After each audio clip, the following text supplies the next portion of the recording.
We begin here tracking developing news out of Saratoga County right now as crews are wrapping up a propane leak that happened at AmeriGas in Wilton. That's on Commerce Park Drive. And a number of homes and businesses there were affected and were evacuated. Our Craig Smith is live in Wilton tonight. Craig, I know crews are burning off the last of the propane right now.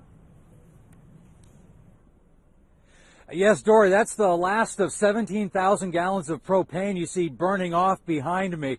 This all started tonight about 10 minutes to 5. I'm standing in the AmeriGas parking lot. This just cleared up here about 15, 20 minutes or so ago. Firefighters were here helping the AmeriGas crew keep safe here. Take a look as I tell you what happened. It started about 10 to 5 when somebody made a 911 call. It was a tank about the size of, I don't know if you can see the white one behind that flame there, but a tank that holds 17,000 gallons was leaking. So what the AmeriGas crews did is transferred that propane into two other tanks that were underground.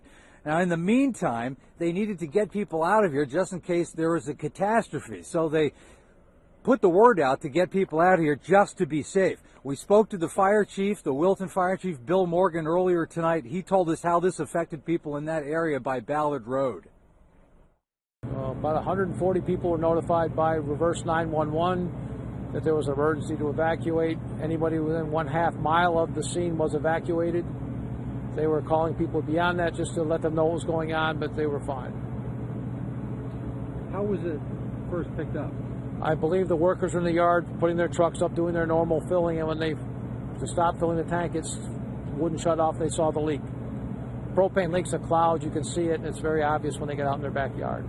Well, a friend of ours sent me a text message, and he volunteers for the fire department, and he was like, they're going to evacuate because of the propane leak and everything else. And I had a couple of errands to run at Walmart, so I was like, okay, sure, perfect timing to do that. Was there any time at all you were worried at all?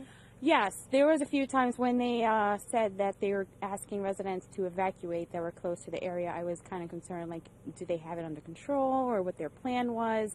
And I have my animals inside the house, so I was also worried about them and other neighbors around here to make sure they were okay.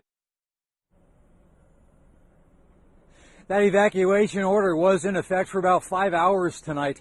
People traveling up the Northway who got off exit 16 and wanted to go east on Ballard Road could not do so. They were being turned around for about 5 hours. As for what caused this leak, the fire chief told us they haven't exactly determined that, or if they have, they're not ready to talk about it yet. He seemed to think that the AmeriGas folks would have to wait until all of the rest of that propane burns up before they can take apart the apparatus and try to get a look at what happened in there. No word tonight yet from AmeriGas as to how they've been handling this, but the fire chief says that this is one case where everything went exactly to plan. It turned out well here tonight, and people are back in their homes tonight. We're live in Wilton. Craig Smith, CBS 6 News.